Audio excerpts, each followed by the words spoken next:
আমাদের কাজ কি? সকালবেলা ঘুম থেকে ওঠো, হ্যাঁ, ব্রাশ করো, ব্রাশ করে স্নান করো, স্নান করে অফিস চলে আসো।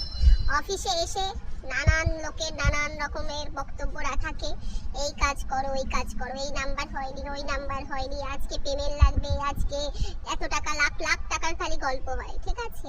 নিয়ে সন্ধে হবে, ব্যাগ কাঁধে নেবো, নিয়ে ট্রেন ধরে সোজা বাড়ি চলে যাব। বাড়িতে গিয়ে ঘুমিয়ে পড়বো, আর কোনো সারাদিনের কাজ নেই। কিন্তু সারাদিন একটাই কাজ, শুধু নাম্বার নাম্বার পেমেন্ট। কিন্তু মাসের শেষে স্যালারির আশা করো না। স্যালারির কথা বললেই গায়ে জ্বর চলে আসে। তখন বলে কি কাজ করেছি সারা মাসে।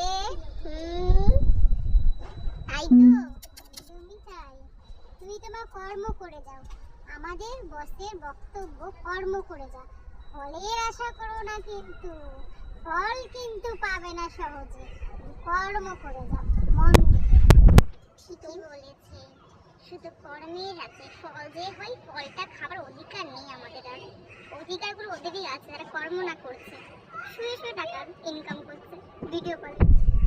ছুটি ছুটি তো তুমি এক্সপেক্টই করো না। তোমার তো জ্বর, কাশি, সর্দি কিচ্ছু হতে পারে না। কার হবে? শুধু মালিকের হবে, আর কারোর হবে না। আজকের মতো টাটা।